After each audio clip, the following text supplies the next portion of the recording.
Hey YouTube, my name is Natalie. I'm a criminal defense attorney. Welcome to my channel. Hope you're doing well. Okay, so today's video is going to be a reaction / analysis of a video uploaded by Veterans in Politics called Jennifer Abrams, Nevada Attorney, Attacks a Clark County Family Court Judge in Open Court. So I was like, wow, that is such a crazy title, an attorney attacking a judge. That just sounds so insane. I have to look into that. And so I actually watched the entire video because it's an hour and 12 minutes long in order to understand why this video would be titled this. So just to give you guys some background and to help you to understand, I'm only going to be reacting to about 15 minutes of the actual video footage itself. So I'm going to give you some background, and then I'm going to show the reaction and then give you the conclusion of the outcome of the facts of the case. So basically, this is a divorce case. So it's in Nevada family court. And the reason you'll see more of these Nevada cases than other cases is because Nevada does actually record their court hearings. Not every state does that. Like, for example, in my state, they don't video record court hearings, but they do that in Nevada. And this is a divorce. The wife is seeking spousal support or alimony. They have been married for 14 years. The husband is a business owner, and it appears that the wife helped out with the business and was also a stay-at-home mom. In this particular case, the wife retained custody of the children, and she's also going to cosmetology school. The husband retained the house, and when the children visit with the husband, they go and stay at the house with the husband. So the court is trying to figure out how much spousal support should be paid to the wife. The wife and the husband made an agreement off the record that they want the court to memorialize. Basically, you can reach a spousal support agreement, and if the judge signs off on it, that becomes what the spousal support will be, where basically he would pay about $4,500 a month in child support for their 2 children and pay for the debts that they both incurred during the marriage, as well as pay for the credit card debt that she incurred before the child support had been paid, and then that would be the end of it. The judge did not think that this agreement was fair because of how much money the husband makes per year, which is over $100,000 a year. And she also thought that the husband had been fudging his financials because of the fact that he made so much money per year, but only had a certain amount, like a lower amount of expendable income. So the judge was very concerned with that. And she thought that, there was something funny going on. They had gotten a forensic accountant for both sides in order to look at the husband's finances and see if the amount that he was paying was fair compared to how much money he made from his business. There was another issue of the fact that, stocks and options were paid for the business from the husband's personal account. The judge thought that could have potentially have been fraudulent, but their forensic accountant that looked at the case thought that it was not fraudulent, thought that it was completely fine. And it seems like at the outset, the judge was against the husband because she thought that he was fudging the numbers. The attorney, Jennifer Abrams, that is representing the husband, is a lead attorney in the firm, but up until that point, she had not been entered in the case. On the other side, the wife, she was represented by an attorney who basically was owed a bunch of fees and I think was seeking to withdraw from the case. So there's a lot of complex issues that are going on at the same time at this hearing, and that's the context for which we are seeing Ms. Abrams' representation of her client. Good morning, this is case D521372. Thader versus Thader set today on Mr. Lewis Schneider's motion to withdraw as attorney of record, and then a second motion was from July, and then August he filed a motion to reduce fees to judgment. Then in August, the plaintiff filed a non-opposition to those motions, and then also in August, a motion for sanctions and attorney's fees, and then the defendant filed an opposition counter motion for fees to that motion for sanctions. And then the plaintiff filed a supplement September 27th with supplemental exhibits in support of the motion for sanctions and fees, which Exhibit 9, the court wants to strike that as being inappropriate and irrelevant. However, they don't let me just strike one document or one piece of it. I have to strike the whole thing and ask that you refile it. Counsel, kindly your appearances for the record. Brandon Levitt, bar number 11834, on behalf of the plaintiff, Mr. Brandon Sater, who's present, Your Honor. Good morning and welcome. Jennifer Abrams, bar number 7575, on behalf of Brandon Sater. Good morning and welcome. Robert Louis Schneider, 9683, on behalf of Tina Sater. She's present along with me as my paralegal, Roxanne Bennett, Your Honor. Good morning and welcome. Your Honor, can we ask to close the hearing, please? Sure. All those who are not a party, not representing a party, will please exit the courtroom. These are my client's parents. I'm here for their support. I would like to represent myself, but I feel like I think maybe I may need an attorney. I just want peace. I don't know. I heard that you feel like I need representation, like I have to. Can I just represent myself? Well, you can make your choice. A party can always. The court is concerned, just so you guys know, because you're not going to see the entire thing, because again, it's an hour long. The court is concerned about the mother/ex-wife representing herself because she's worried that the mother/ex-wife, as the less money spouse, is being taken advantage of because she thought that there was some indications that the dad/ex-husband had been controlling in the relationship. He certainly had most of the finances and made most of the decisions. And there was a finding by an independent examiner that there had been some type of emotional control and abuse in the relationship. So she was concerned that the wife was getting the worst end of the deal. The wife, on the other hand, just wants to resolve the case and get it over with, and agrees with like the $4,500 per month for child support while she attends school full time, and the husband paying for all of the debts that they incurred together, as well as the debts that she incurred after they separated. So that's kind of like the uncomfortable part of it, that the judge is concerned about this person being taken advantage of, whereas the wife is an adult and she has the right to make her own decisions as far as how she wants to handle the case. Just decide if they want to be represented by counsel or if they don't want to be represented by counsel. But you were represented by counsel throughout the case until the very end. Mm-hmm. And there were a lot of things attached to the supplement that plaintiff filed showing that your current counsel has a motion to withdraw, saying that there's communication, basically problems, that you guys can't communicate anymore, showing that he was trying to ensure that you would wait until the forensic accounting report came out, feeling like you may not have an equal power balance in the relationship regarding the economic issues. The attorney that was representing her at the time, he wants to be bulldogish. He wants to go at, this is my interpretation, he wants to try to get as much money for her as she is entitled to under the law, as the mother, as the one that did all the support while the husband was pursuing his goals. He wants her to be able to collect as much as possible. That's not what she wants. She wants to just get enough to take care of her kids so that she can go to cosmetology school full time and just have this be over with and move on with her life. This was a 14-year marriage.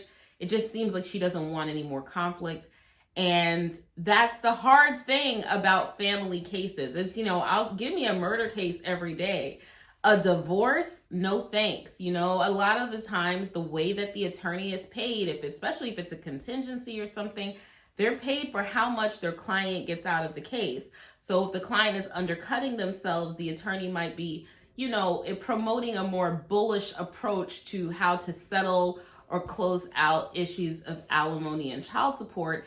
And that may not be what the parties want themselves. So sometimes the attorneys will be going at it super crazy, and the parties themselves are just like, I just want this to be over with. I don't want this crazy, War of the Roses fight. I don't care about getting all of his money.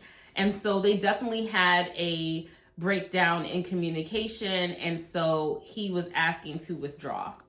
You to be able to have all the information, because generally there is no agreement in any type of case that is going to be as fair without all the information.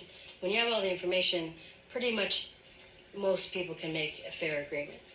But without all the information, it's kind of a shot in the dark.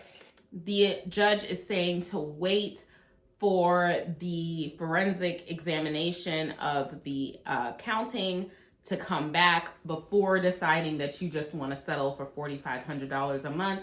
If they find that he's hiding money, if they find that he makes more than what he says, then you could be entitled to more money than what you're settling for. And that's, to be fair, that's actually very, very good advice. That's not bad advice. So I think that was kind of what your lawyer was trying to put across to you. And he had a belief that you were not in a powerful position from whatever his discussions with you were. He felt that you were in an unempowered position in that regard. But it sounds like the last thing that I saw was on Exhibit 8 was a September 16th, 10:30 a.m. Transmission to him saying, "Hi, Lewis, I have finally decided to stop all this and no longer need your representation. Thank you, Tina Sater." And Mr. Schneider responded at 11:03 a.m. "I understand, Tina. Be careful and good luck, Lewis." So I felt that was pretty clear that you were saying, I'm ready to do this on my own. If that's the way you feel, you have every right to do that. And at the time that you did that, he had filed a motion, so it's up to you. The report is out, so I know what it says, and I think all the information is present at this time. Okay, and you can make a judgment. Today, I'm not sure what you said, Your Honor. A judgment, yes. Are you saying you want to enter the decree? Yes, we came to an agreement. I want everything on the table, though, as it is. That's why we're here. That's why we've been here for months, to figure out the finances on his side and what is fair. I don't want to fight. I want to make... you're saying two things to me right now. You're saying, we have an agreement, and I I have an want... agreement, and yes, I did sign it. Because I just want to make peace. I don't want to fight. And he can take whatever debt. And I agreed on the child support. Yes, I did. I did agree on that. And then he can have the house or the business or whatever. Are you on anything right now, medicine or anything? No Xanax or benzodiazepines? This is something the judge repeatedly does throughout the hearing, which is ask the woman if she's on any type of drugs, because she thinks that she is slurring her words and speaking slowly and intoxicated. She doesn't think that she's in her right mind. I think, again, there's a tendency throughout this to infantilize people, especially the less moneyed spouse, usually the woman, as though she is somehow unable to make her own decisions. They have the forensic accounting examination back. The wife is giving up a lot. She's giving up the interest in the business, future earnings from the husband, spousal support, and all she's accepting is child support, which is $4,000 some odd for the two children, and him paying the debt. But to her, maybe that's more than enough. That's all she needs to get on her feet. And that's all she wants so that she can move on with her life. And she wants this divorce to be over. And it's like, there are patterns throughout this video, which is a separate issue from the attorney allegedly attacking the judge, of people just not respecting what this woman is saying, because it's not the norm. The norm is that people fight it out, but you have to look at things critically. And if you look at it critically and say, I don't want to spend my life fighting with my ex-husband, I just want to move on, then this is a completely valid decision for her to make. Even if she has buyer's remorse later, that's on her. I just don't want to fight. I feel like whatever else it may be, like we're not gonna get along. And our kids are important. I can't hear Our what. kids are important to both of us, and I don't feel the need to fight over money. As crazy as that may sound. Right, I have to make. Everyone is so blown away. You don't want to fight over money. You just want to make sure that your kids are good. What? Misrepresentations. I spoke with my Wait, lawyer. there was a question pending by the court as to whether she's represented by counsel or not. Can we get the answer to that question? I had a request for a closed hearing, and now I'm very concerned. I feel like there's been undue influence in the case behind the scenes in plaintiff's counsel's based on office. what? Behind the scenes in plaintiff's counsel's office. Instead of So, to give some context, what the judge has just levied against plaintiff's counsel and this attorney here, this panel of people that you see, this is the plaintiff side, the husband and the two attorneys. It's a very serious allegation that plaintiff's counsel has pressured the mother, ex-wife, into reaching an agreement that was not in accordance with her needs, and that they've basically taken advantage of a vulnerable person. That's ethically not something that attorneys should ever do. That's why people should be represented by counsel. That's why there is a concern. Now let's address Ms. Abrams interrupting opposing counsel. This is an issue that she's going to have throughout the entire hearing, which is interrupting the judge and interrupting opposing counsel. It is rude. It is ineffective. However, the argument that she is making is sound. Whether or not the defense, the wife mother, is represented by counsel and her attorney is withdrawing or not is an essential issue to address at the outset of the hearing. You do not want to leave that until everything is said and done, when this person has made representations that are to their detriment in the case. Because ideally, you would have her attorney speaking on her behalf. So that is a ruling, I believe, procedurally, the court should have made at the outset before they even started getting into the facts of the case of whether or not the settlement amount is fair and something that the court will accept. for an evidentiary. My understanding is plaintiff himself called Anthem Forensics and asked them not to publish the report, not to send it to the judge's chambers. Is that true, Dan? No, That occurred after the parties made an agreement. we signed That the was decree on. after the decree was signed. We, No, we, that's Brandon. I have copies Brandon. of emails from Anthem Forensics. Court like to see it.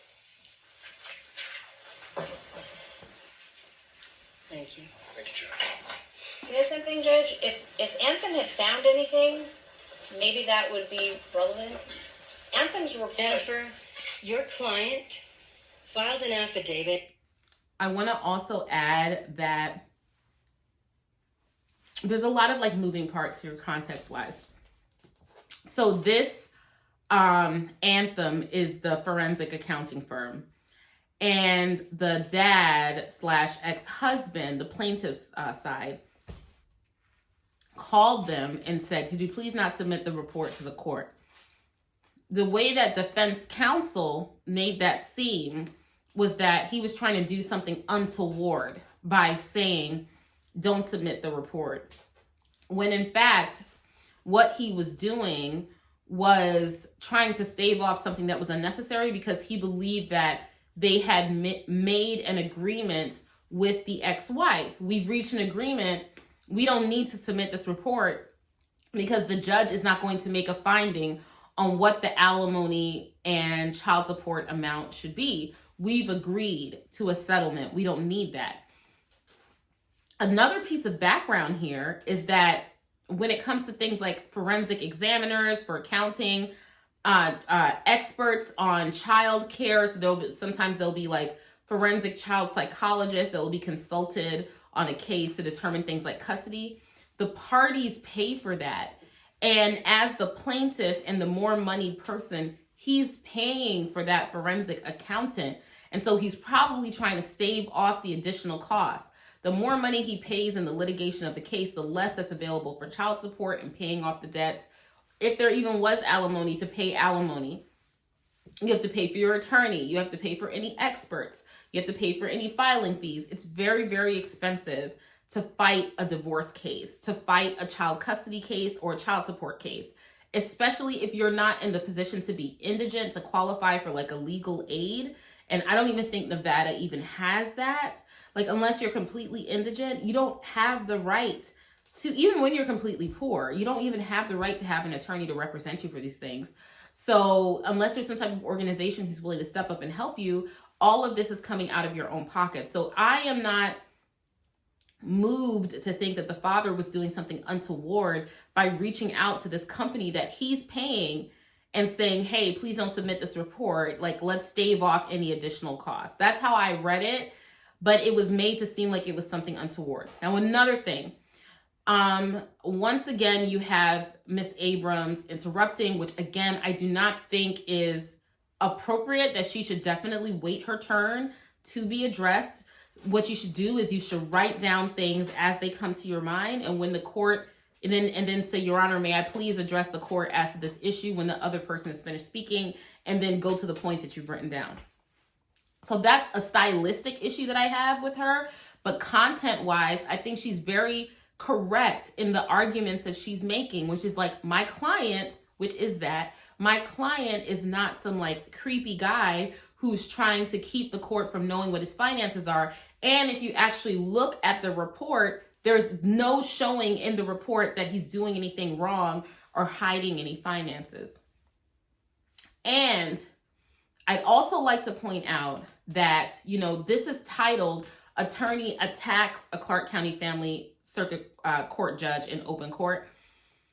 I think that Miss Abrams has a style issue, like I said, when it comes to addressing the court. But if you heard, the judge called her Jennifer.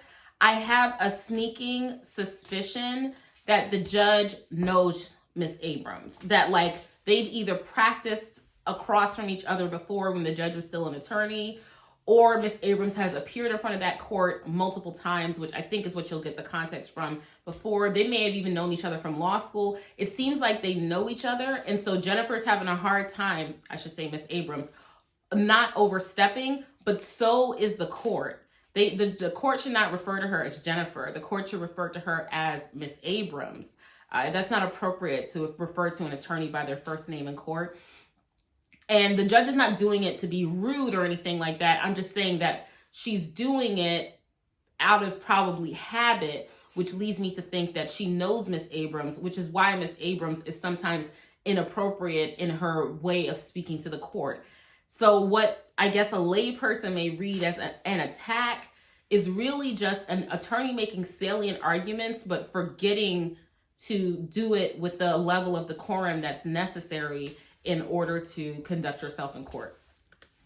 On April 4th, 2016, swearing that his gross monthly income was $15,000. Right, did you look at the asterisk that says how that calculation was made? Yes, Jennifer, and I made a finding that day that it was over $20,000. Right, because he lied. Well, hold on. What did he lie about? The discrepancy was. I'm gonna deal with this counsel right here. I'm not going to have you swoop in and change the whole dynamic of this case, all right? If you want to supervise Mr. Levitt, you can, but I'm going to deal with these people because it's already enough of a quagmire, and I don't think you have any right to come in and change the dynamic. So if you want to say something regarding the case, then honestly, file something. Because right now, I'm going to deal with these people. They have enough problems. There's enough ethical problems here. Don't add to the problems. How, just with all due respect. So once again, Jennifer asked to stop that, Natalie. See, it's hard not to do it when the judge does it. Miss Abrams is asking a very valid question. How are you finding that my, client is hiding $5,000 worth of money? if you watch the entire video to the end, to the very, very end, the judge will say that she has withdrawn that remark because it's not true that he had hid that amount of money. The judge had made a calculation error and the client wasn't hiding anything. And so Ms. Abrams is trying to correct the record and asking the judge how she reached that conclusion because it's not in accordance with what is in the accounting. And again, this is a third-party accountant, the accountant's finding, right? It's not within the accountant's finding. So how are you reaching that? The judge is then going off on Ms. Abrams, telling her, you know, if you want to supervise that other attorney, you can, but I'm not going to let you come in here and change the dynamic. That's an issue because this client has hired this law firm to represent him, and they practice together. If a more senior attorney within the law firm wants to come in and assist in the argument, that's that right to that person's attorney who they hired for them to be able to get that additional assistance. And the judge can't just dictate that she can't make arguments on her client's behalf. So it's actually not very fair what the judge is saying. And we will reveal later on that the judge was incorrect in her calculations anyway. I am the principal of the firm that You've never appeared in the case. Mr. Sater. Never appeared in the case. These guys are pointing the fingers at each other, and I'm trying to resolve that problem and get to the merits of this thing. My understanding is this wife has been pressured to sign a decree Ask her. that has no spousal support and no piece of a business, where this husband, after 14 plus years, is currently earning an annual net between $163,489 and $172,595, and she gets no piece of the business and no spousal support. Correct? That's what my understanding is. Is that the decree you had her sign? Your Honor, If that's not an ethical problem, I don't know what is. That actually does not accurately reflect the entirety of the agreement. No.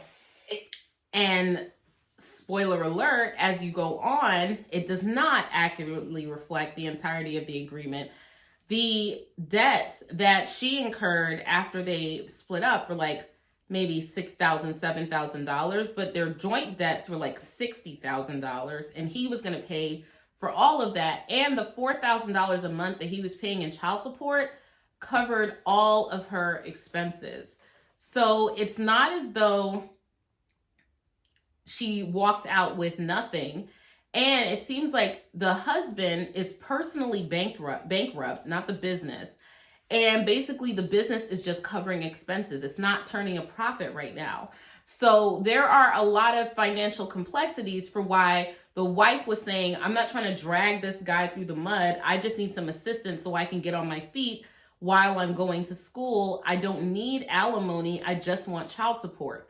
So just because the judge thinks that, okay, you are under the law entitled to more, doesn't mean that there are not other factors like maybe mutual respect and support. Even though they're breaking up, you want to see the well-being of your ex-husband so that it's good for your children, for example. It doesn't mean that the wife hasn't reached this decision with a sound mind, you know, and there are many implications that the court and even the wife's attorney think that she is not reaching these decisions with a sound mind, simply because either she's soft-spoken or it's just not within the norm. And I don't think there's anything wrong with Ms. Abrams advocating against her client being painted as some type of bad guy who's taking advantage of his ex-wife.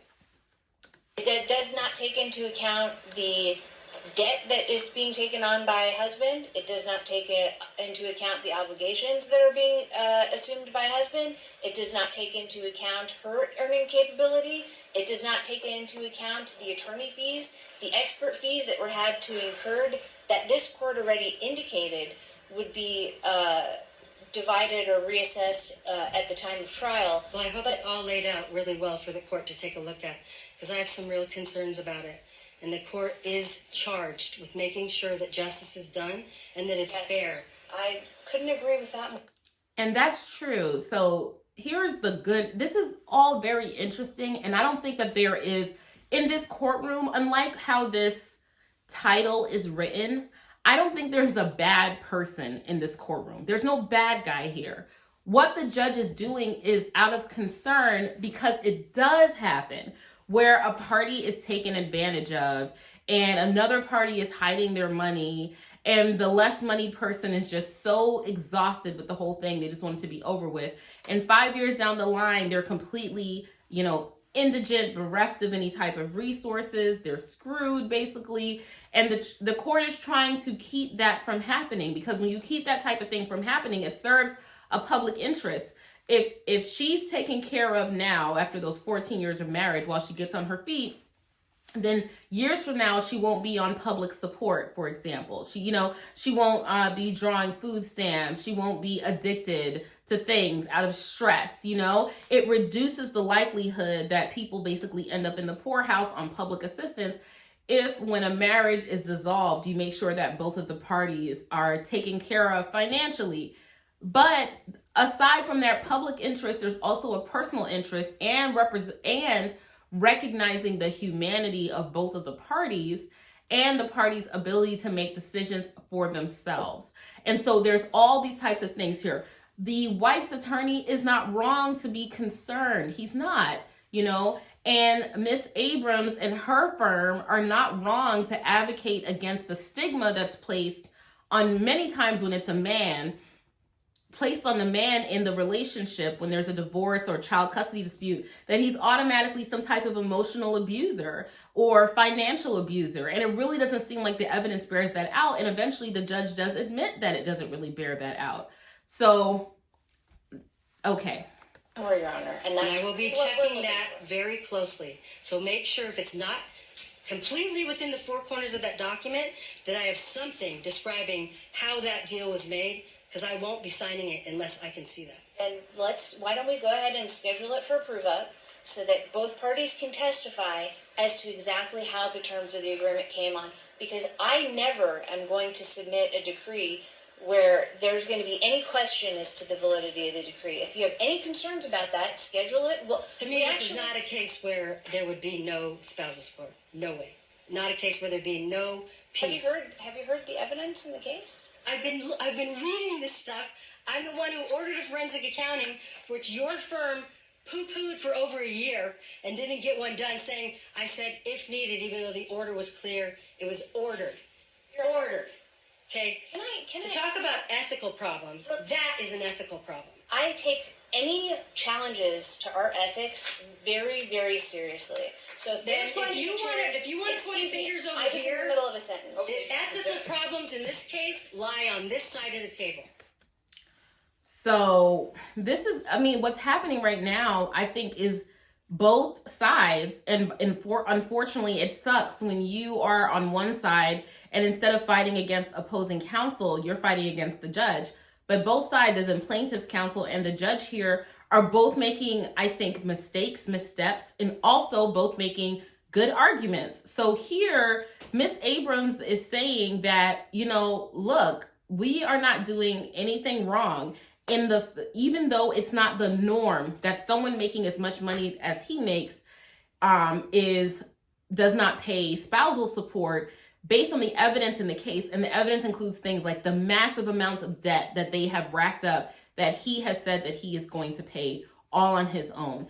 The fact that he's going to pay that $4,500. The fact that, she is going to be in school. They have no equity in the home. He's personally bankrupt. Like, he makes a certain amount per year, but he doesn't take that money home. That money goes back into the business or the other debts and obligations that they have, right? And what the judge is saying here is that she cannot conceive of a circumstance in which someone making that amount of money doesn't pay some amount of alimony. She just thinks that in and of itself is indicative that something in the milk ain't clean, So that's what really they're fighting about, is that the judges cannot conceive of this person being in that type of financial situation. But as she goes through the forensic accounting throughout the hearing, And towards the end, she realizes that the man is not lying. He's not lying about anything. And so the judge has her own, I think, biases. And you know, I think unconscious, not conscious, but I think she has unconscious biases about the role of the husband in the relationship, the role of the more moneyed spouse in the relationship. And so she's thinking that the other side is being unethical by trying to hide the ball. They're trying to hide what the resources are. They don't want to do the forensic accounting. The other side said, we don't have a problem doing the forensic accounting, but you didn't order the forensic accounting. You said that it was advisory. And it's not shady that the husband would not want to do the forensic accounting unless it's ordered by the court, because the husband is paying for it. It's expensive. It's very, and if the wife has no money, the husband's going to end up paying for it. So, you know, they are clashing with each other, and they could be speaking to each other in a better way. But what they're ultimately just trying to come to here is, how do these numbers make sense? And is one side being taken advantage of? I think if I was a litigant in a case, I would definitely want Ms. Abrams to represent me. That's where they lie. Okay. Your client lied on his FDF. Your client did not do a forensic accounting when it was clearly ordered. I had to basically order it more than one time. He did not want to disclose his income. That's what happened. Let's do this. The question on the table was, is she represented by counsel? Jennifer, I'm the judge, and in a moment I'm going to ask you to leave. I'm going to take care of this hearing, all right? You're not going to come here and waylay anything today. I'm going to deal with these people, and She's dealt with Jennifer before, and Jennifer Abrams is a bulldog. And she does not, the judge already has her interpretation of what this case is. And she does not want to be basically disturbed from that. It's jarring to her. What you thought this case was, it's not. Miss Abrams has come in. Basically, this other attorney has brought in the big dogs, right? By bringing in Miss Abrams from his firm. And it's kind of gotten this judge's hackles up, you know? You're going to ask Miss Abrams to leave, but to my estimation, Miss Abrams, other than interrupting opposing counsel, she hasn't cursed at the judge. She hasn't yelled at the judge. She hasn't cut the judge off. She only cut off opposing counsel from what I can remember. I could be misremembering something, but she's cut off opposing counsel. She should not do that. But the judge hasn't even instructed her as to that. I don't understand. She's making salient, calm arguments to the court. Why would you ask her to leave? And the judge has never ruled on whether or not opposing party is represented by counsel. And that's very, very important. You really want to establish whether or not someone's actually represented at the beginning of the hearing. We're not going to waylay anything. Unless you have something new to add, I'm going to ask you to sit down. Do you have something new to add today? I do have one question I'd like the court to disclose. Is there any relationship between the court and Mr. Schneider that should be disclosed on the record? I have no social relationship with that Lou could Schneider. have even the appearance of impropriety. Absolutely not. Absolutely not. I've only seen Lou. Miss Abrams is a good one. So again, this is not an attack, but this is something, you know, you could say this to a judge and literally just be eaten for breakfast. Like, just, you know, you could say that to it. So basically she's asking the judge if she has any type of personal conflict by knowing the opposing party's attorney or would-be attorney. And that's not really something you want to say unless you have some evidence to the contrary, or some evidence to support that. The reason she's asking that, however, is because it appears as though she is attacking Miss Abrams. So I really do disagree with, what are they called? Veterans for Politics, I think this is. I do disagree with Veterans for Politics and their interpretation of this, because I think that the judge is more attacking verbally Miss Abrams, telling her that she's unethical, telling her that she needs to be quiet, that she needs to sit down. Miss Abrams, to me, is making salient, passionate arguments that, again, she could maybe improve her tone some, but the content of what she is saying is correct, in my opinion, based on what the evidence is going to bear out. So what Miss Abrams is saying is, do you have some type of personal relationship? Do you know him in some way that would make you want to attack me this way when I'm just trying to do my job? However, although it's not something you should say willy-nilly, like you should be really, really careful making those types of accusations, it is an important question to ask if you do in fact think that that's the case, because the judge is at least signaled that, I think you're overstepping, Judge. It's one way to say that without saying that. I think you're overstepping. I think you're being completely biased towards me. And it's hard to say that to a judge, you know, because they could really screw your client. So again, I still don't think the judge is a bad judge. I really, really don't. I think she's worried. She's concerned. This is really outside of the norm. But I don't think Miss Abrams is attacking the judge or a bad attorney. Louis Schneider in court, just like I've seen you and Mr. Levitt. That's it. I appreciate the disclosure. I just find this entire thing to be ridiculous. And your firm does this a lot, attacks other lawyers and try to get the facts of the case and the substantive issues and the merits of the case mixed up with other behavior of the lawyers. What is the basis for that statement? I'm not going to mention other cases like you guys do. How many- Attaching how many- something from another client, from Bryce Duckworth's case, How that's many- also unethical. How in my many view. cases? How many cases has that occurred in that you're referring to? This is so like wild to me. Like, do you have a relationship with opposing counsel where your firm likes to get the issues confused and not talk about the facts and make accusations about ethics in order to distract from the facts? And I'm not gonna, like, you're making these wild accusations against her law firm. She's making these coded wild accusations against the judge. I think they're both equally going at it. One, that you ruled in my favor because there was unethical conduct on the other side, Whoop. correct? No, Is there anything not other than one, that? and I'm not going to bring them all up. I'm just saying I find Well, then why talk about it at all if you're not going to bring it up? If you're not going to support those, that's a very crazy accusation. Like, if true, that's terrible that this law firm, instead of dealing with the facts of their case, just attacks opposing counsel, tries to get their licenses taken away. Like, that's not how you really practice law. That's dirty ball, right? But why would you say this unless there's something to back that up? If there was one other case in which she had made ethical accusations against opposing counsel and you found in her favor, then how is what you're saying about her firm right now supported by the law or the facts? It's just a question. it to be a pattern for you and your How? firm. And I'm not going to sanction it here. I'm not going to allow it to happen when I'm asking them, just let it all go and let's get focused on what needs to happen in this case, which is looking at the merits of the case for a change and moving toward what needs to happen, making it fair, not wearing her down to the point where she just lets it all go and says, I don't need a piece of the business. I don't need... And that's what she's upset about. The judge is upset because she's afraid that this person is being taken advantage of. I think her expression of that fear is misdirected at Miss Abrams.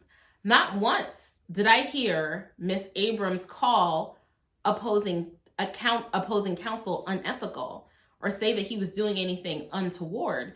But there have been many accusations of unethical behavior levied at Miss Abrams for making an argument that her client is not taking advantage of his ex-wife. a piece of any spousal support. This is not a case that she should have nothing. Honestly. The legislature and the Nevada Supreme Court put certain rules into place for a reason. We never file anything without a legal basis. We gave you the legal citations. It's NRS 7.085 or 065, whatever it was. The case law is all set forth in there. We have not asked for anything that our legislature and our Supreme Court have not specifically authorized us to ask for in exactly these circumstances. Those rules and those statutes were put into place for exactly this type of reason. Okay? You're complaining that we filed a motion for sanctions based on misconduct, and you're saying that that's somehow unethical on our part. That's what Nevada law says we should do. Jennifer, under these if circumstances. there were going to be sanctions about something that really mattered right now, your client should be sanctioned, all right? That's what I took them back there to talk about. If anything was going to be weighed in the balance of why this case has been delayed or unnecessarily caused excess litigation, it was because of your client's behavior. How is that possible? Your Honor, you appointed I Jay made those Nash findings We earlier in the case. I'm not aware of that.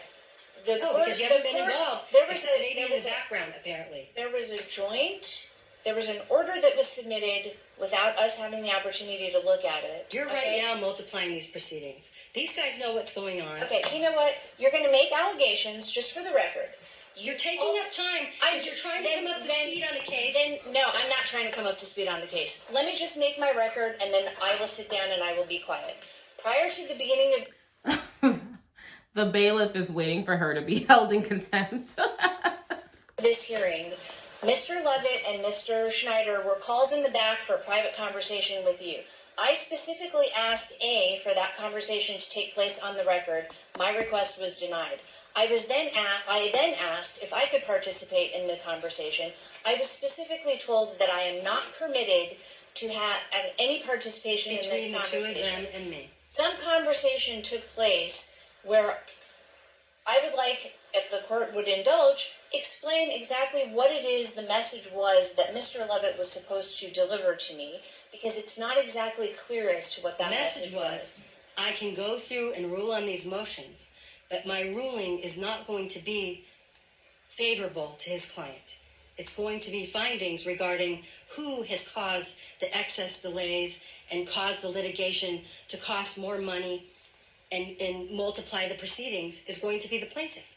We could set that And for that the evidentiary plaintiff, proceedings. and that the plaintiff, no, that you're going to do that to your client? I gave them a practical solution. I said, you can just withdraw all this stuff, get focused back on the merits, and sit down and take a look at, now that you have this forensic accounting that came in after apparently she signed a decree without representation, and see whether that's the fair deal. And look at it, whether or not that's what she really should be doing. That is what I told them to do. Think about that. I said, go out and talk to Jennifer. If that's your, she's the owner of your firm. That's your supervisor. Explain to her, this is what I've given you a choice of. If you want me to hear these motions, I will. I've spent a lot of time with this file. I have no problem, and this is what I'm going to rule. If you want that ruling, I'll make it. Or you can just withdraw everything and focus on getting it done, getting them divorced based on the merits of the case. I don't know how the judge could, so they had moved for sanctions for unethical conduct of opposing counsel. And the judge pulled the two attorneys, looks like the junior attorney and the defense counsel, into chambers and said, if you make me rule on this, I'm going to rule that the plaintiff has caused unnecessary delay. I'm going to order sanctions against the plaintiff. So just work this case out in a way that gives, alimony and things to the wife. I think that's unethical. I don't think that's cool, because they are entitled. She hasn't had an evidentiary hearing yet on that motion for sanctions. So they are entitled to an evidentiary hearing in which the judge hears why exactly they're asking for those sanctions. Has people testify under oath as to why they're asking for those sanctions. And without giving them the benefit of that hearing, how can she preemptively say what her ruling is going to be? That's literally what we call judicial bias. It's judicial bias to make a decision before you've heard the evidence. And that's improper conduct of the court. So I don't understand why the judge would place this on the record. And it seems like that's why she was hesitant at first to say what had happened in that conversation. So, this judge is coming in super hot on the plaintiff's counsel. Seems to be very upset with Jennifer, but I don't think Jennifer has done anything wrong with the judge other than needing to work on her tone. Let me show you some of what the judge kind of backed up, where the judge backed off of what she had said. If you look at the filings, that financial disclosure form was not filed in isolation. It was filed along with a motion or an opposition where all of it was explained. So maybe I was looking at it in isolation, not understanding it. So maybe I was looking at it in isolation and not understanding it. The judge was mistaken. She was mistaken as to how she read the plaintiff's financial disclosure and made it seem and believed that he was reporting less money than what he actually had. And so as a result of that, she was making findings that this person was withholding things and being dishonest to the court when he wasn't. And Your Honor, they also Look, canceled people forensic make accounting mistakes, that this court just has like- ordered twice. Just like you had half of the child support that he's paying. Look, people sometimes make mistakes or you forget. It was a long time ago. We're not. That's right. So she thought he had more money because she had accidentally halved the child support he was paying. He was paying $4,000. In her calculation, she put down $2,000. And so she thought that he was fudging how much take-home money he had. And she was wrong. The judge was wrong about that. Faulting you for that, but that doesn't translate into my client misrepresenting. Okay, I'll withdraw that comment. However, I want it to be fair and I want to know it's fair. So either he's signing off or we have a proof update. I can leave it on the 5th right now. That's a few more days. I withdraw the comment. And that comment is as to her saying that the client was making financial misrepresentations in their financial disclosure form. So that's just, just so you understand that all that ire that the court had towards the plaintiff was based off of the court's own miscalculations. The court also went through with the wife and very, explicitly spoke to her about if she was under the influence of anything, did she understand what she was doing? And the wife made it very clear that she wanted to come to this agreement. She didn't hate her husband. She wanted this to be over. She wanted to move on with her life. So I think that, I know a lot of you guys sent me this video, and excuse me for this being so long. I know that a lot of you guys sent me this video because, it's salacious. You have an attorney and a judge going back and forth, yelling and screaming. But these types of passionate debates happen in court all the time, especially in family cases. I literally, at a bond review just a few weeks ago, surprisingly had a very heated debate with the judge about the release conditions for my client, simply because I believe that the facts of the case, which tended to show that my client hadn't committed the crime, were relevant to the case, and the judge did not agree with me. I think the judge was wrong. I cited the case law. I went through it. The judge cut me off, did not allow for me to speak, allowed the the state's attorney to take my place, and speak over me and take my argument time.